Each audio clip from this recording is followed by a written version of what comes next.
Every year, robbers steal around $500 million from Americans. Every year, burglars steal around $4 billion. Car thieves, about $3 billion.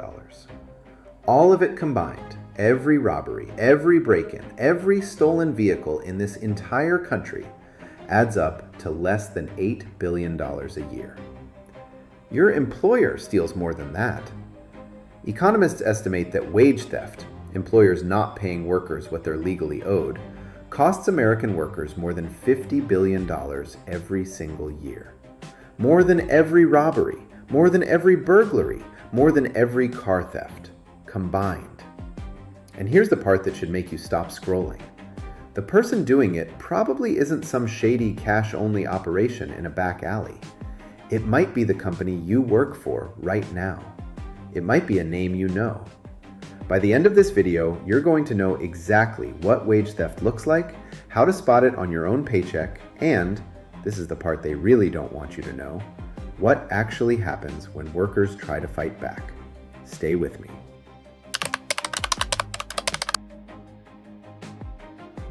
Picture this.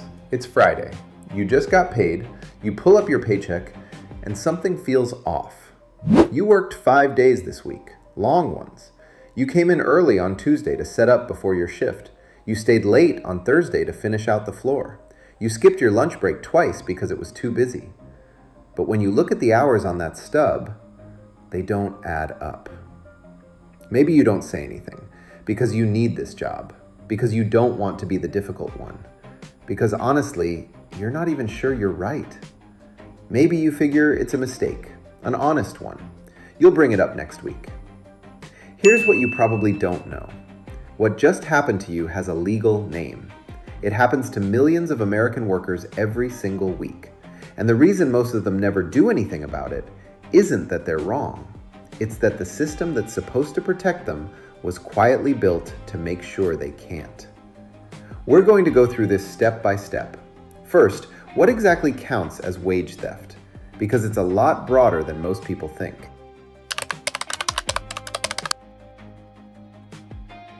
So what exactly is wage theft? The legal definition is simple.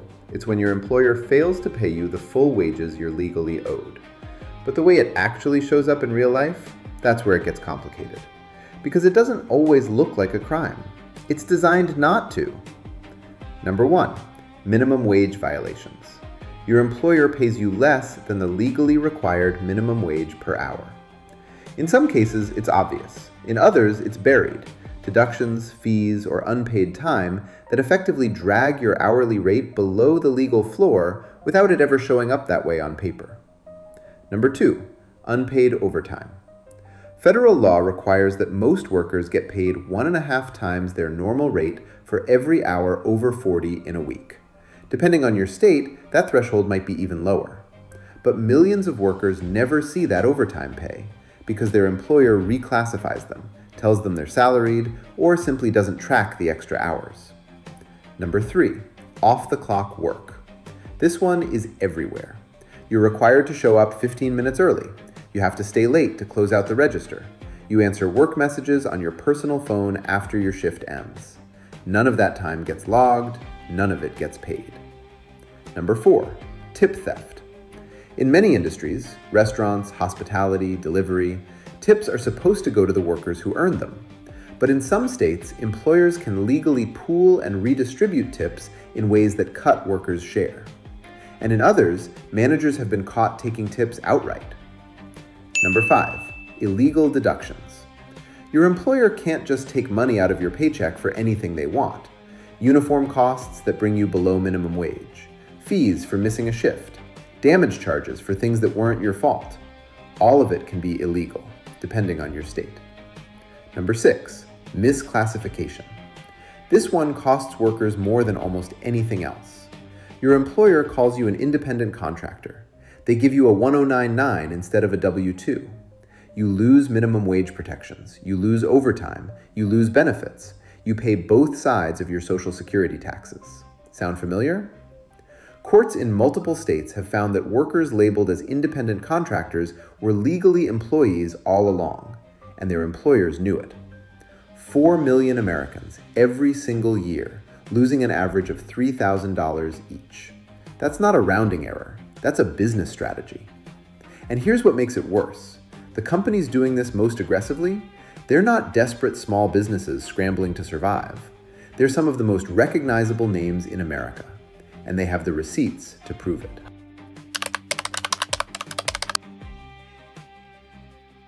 Let's talk about names.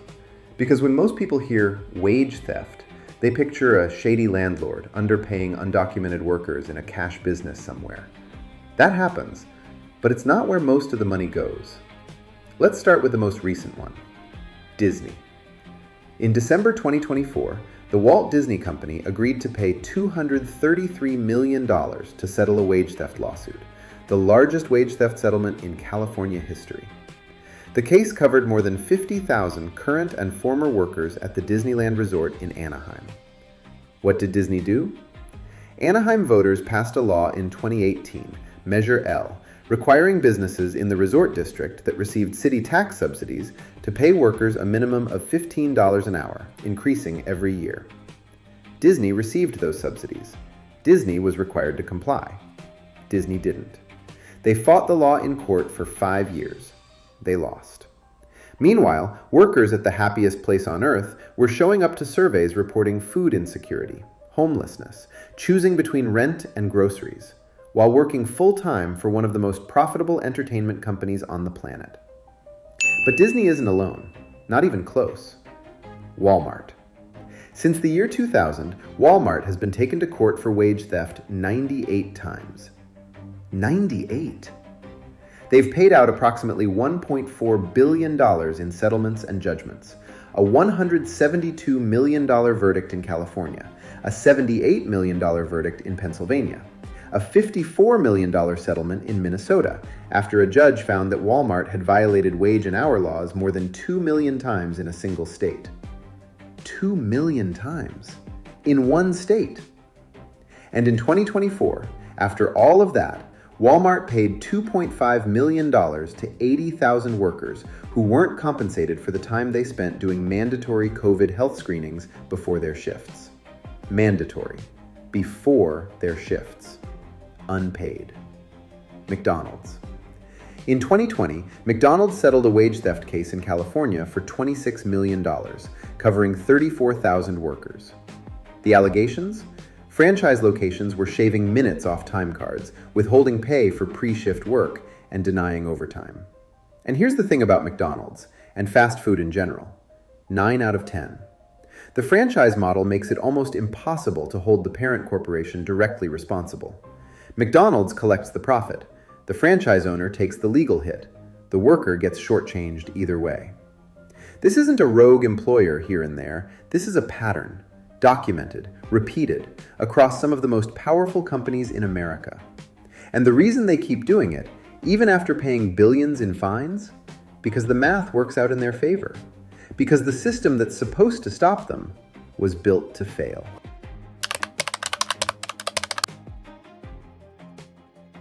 Hold on for a second. You just found out that Disney, Walmart, and McDonald's, companies worth hundreds of billions of dollars, have documented histories of wage theft. And I haven't even gotten to the part that makes this whole thing possible. Because what's coming next is the piece that corporations and their lawyers really don't want you to understand. How the enforcement system was specifically designed to give them cover. If you don't want to miss that, or anything else we cover on this channel, subscribe to Law Drop right now. Hit the like button on this video. It helps more people find out what their employers aren't telling them. And turn on the notification bell, because we drop new videos every single day. The next part of this story is where it gets really dark. Stay with me.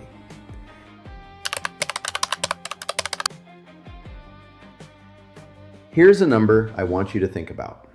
That's how many investigators the U.S. Department of Labor's Wage and Hour Division had as of May 2025. 611 people. Responsible for enforcing federal wage laws across the entire United States. One investigator for every 278,000 workers. One investigator for every 20,000 businesses. That's not a staffing shortage. That's a system that was never built to work. and it's getting worse. That 611 number? It's the lowest it's been in 52 years. At its peak in 1978, the Wage and Hour Division had over 1,200 investigators. Today, covering a workforce that has more than doubled since then, they have half that. What does that mean in practice? The odds that any specific employer will be investigated for wage theft in a given year are roughly 1 in 200, 0.5%. You have a better chance of being audited by the IRS. And when employers do get caught, the maximum civil penalty for a willful or repeat wage violation under federal law is $2,203 per violation. $2,200. For a company like Walmart, which made $648 billion in revenue last year, that fine is not a deterrent. That's a rounding error on a rounding error. It gets worse. Between 2005 and 2016, 11 years, there were exactly 10 criminal convictions under the Fair Labor Standards Act. 10 in 11 years across the entire country. Now here's the comparison that should make every American furious. In 2024, U.S. Immigration and Customs Enforcement, ICE, had a budget of $4.5 billion for enforcement and removal operations. The Wage and Hour Division, the agency responsible for protecting the wages of 165 million American workers, had a budget of $315 million. ICE gets 15 times more money. 15 times more money to enforce immigration law than to protect workers from having their paychecks stolen. And here's what that imbalance actually does in the real world. When workers, especially immigrant workers, know that filing a wage complaint might put them in contact with federal agencies, most of them stay silent. The employer knows that too. It's not a bug in the system, it's a feature. But even if you're willing to come forward, even if you file a complaint, wait months for an investigation, and somehow win your case, there's still one more trap waiting for you. And most workers walked right into it the day they got hired. They just didn't know they signed it.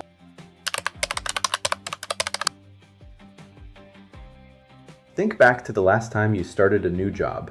You sat down with HR, they handed you a stack of paperwork, benefits enrollment, direct deposit form, company handbook acknowledgement, and somewhere in that stack, maybe page 11, maybe page 23, maybe buried inside the employee handbook you were told to sign without reading, there was a clause, a mandatory arbitration agreement. You agreed, without knowing it, that if your employer ever stole your wages, denied your overtime, or violated your rights in any way, you would not be allowed to sue them in court, not as an individual and not as part of a group. Instead, your case would go to arbitration, a private process, usually controlled or heavily influenced by the employer. This is not a hypothetical. As of the most recent data available, 56% of non-union private sector workers in the United States are already subject to mandatory arbitration agreements, more than half. And in 2018, the Supreme Court made it permanent. In a case called Epic Systems Corporation versus Lewis, the court ruled 5-4 that employers can legally require workers to waive their right to class action lawsuits as a condition of employment. You either sign it or you don't get the job. Now, why does this matter so much? Because wage theft is almost always a pattern. It rarely happens to just one person. When a company shaves minutes off time cards, they do it to everyone. When a company misclassifies workers, they do it across the board. When a company denies overtime, it's systemic. The power of a class action lawsuit is that it forces the company to answer for all of it at once, for every worker, in a federal court, in front of a jury. Arbitration eliminates that entirely. Instead of one lawsuit representing 34,000 workers, like the McDonald's case in California, you get 34,000 separate arbitration claims that most workers will never file. Because the process is slow, it's expensive, it's confusing, and the odds are stacked against them from the start. The numbers tell the story. Workers in arbitration win, on average, 79% less than workers who go to federal court. 79% less. And there's one more layer to this.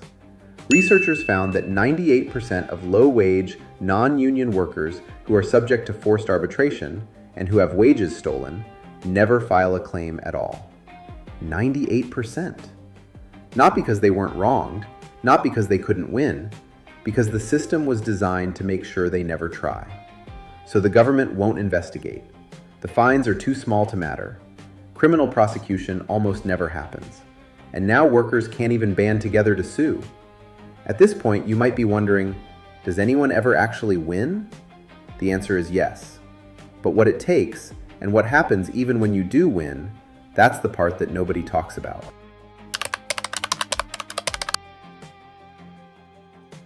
So what does it actually look like when workers fight back and win?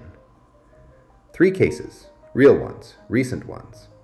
In January 2024, the U.S. Department of Labor recovered over $1.1 million in back wages for 165 garment workers in Los Angeles. 4 sewing contractors supplying goods to Beyond Yoga had been failing to pay overtime and falsifying payroll records. The largest garment worker settlement in California history. These workers won. In July 2023, the Illinois Attorney General settled a wage theft case against Grapetree Medical Staffing for $950,000. The company had been deducting fees from workers' paychecks when they missed shifts, even for medical emergencies. 3,000 workers received back pay. These workers won. And Disneyland. Anaheim voters passed a living wage law in 2018. Disney didn't comply. Workers filed a lawsuit in 2019. Disney fought it for 5 years, through trial court, appeals court, all the way to the California Supreme Court. They lost. $233 million, the largest wage theft settlement in California history. These workers won. But here's the number that puts all 3 of those victories in perspective. In Los Angeles, one of the cities with the strongest wage enforcement in the country, researchers found that even when workers won their wage theft cases, only 17% of them ever actually received payment. 17%. You can be right. You can have the law on your side. You can win in court. And 8 times out of 10, the money never comes. Employers close the business, transfer assets, file for bankruptcy, ignore the judgment entirely. And in most states, the tools available to actually collect on a wage theft judgment are extremely limited. So what happens next depends almost entirely on where you live. And the gap between states, it's bigger than most people realize.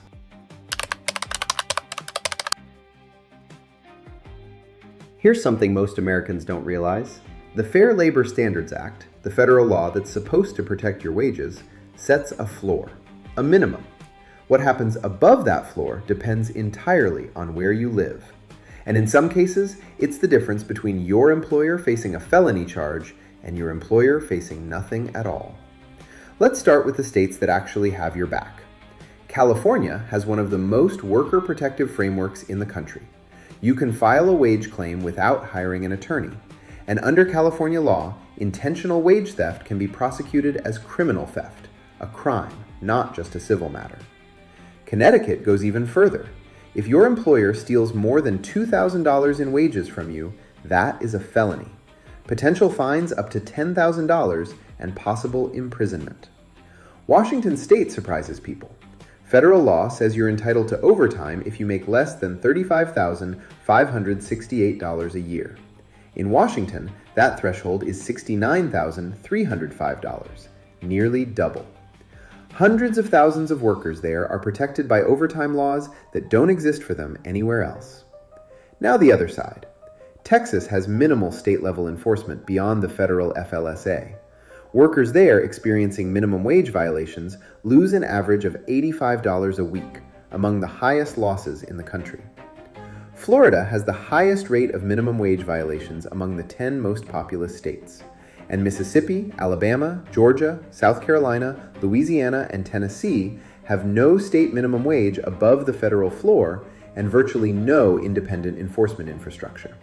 In those states, Workers depend almost entirely on a federal wage and hour division with 611 investigators for the entire country.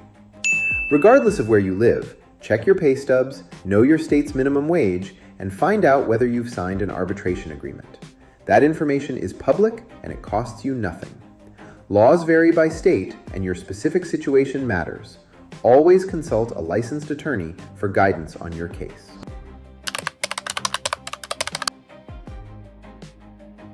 Here's the part nobody talks about.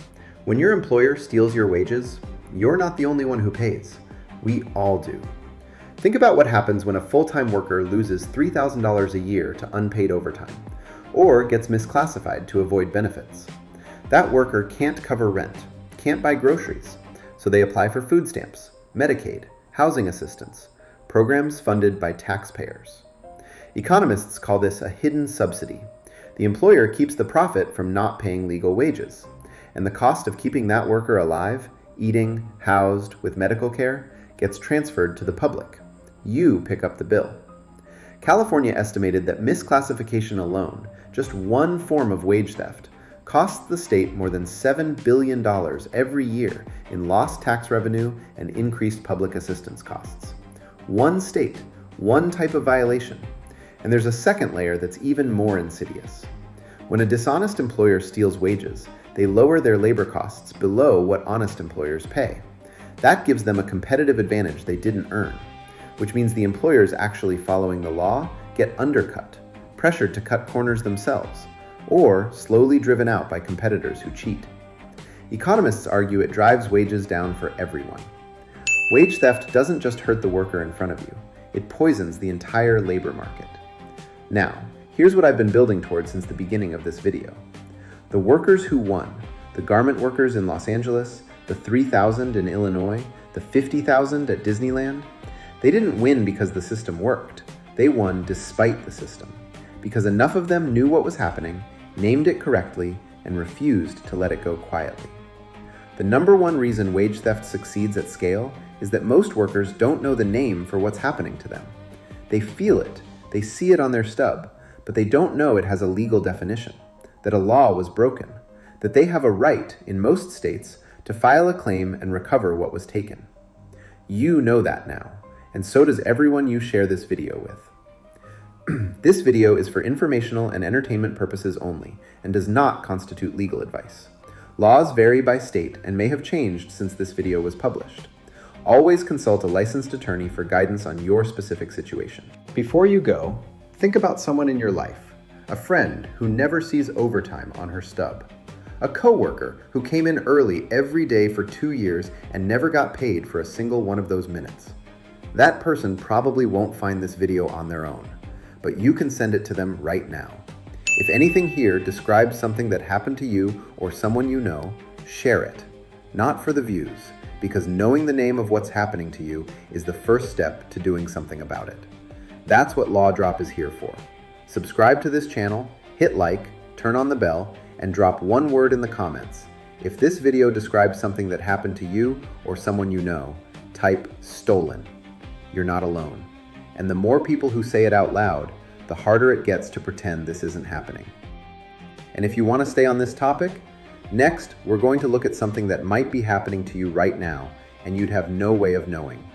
Your employer may be legally monitoring every keystroke you type at work, every website you visit, every bathroom break you take, timed to the second.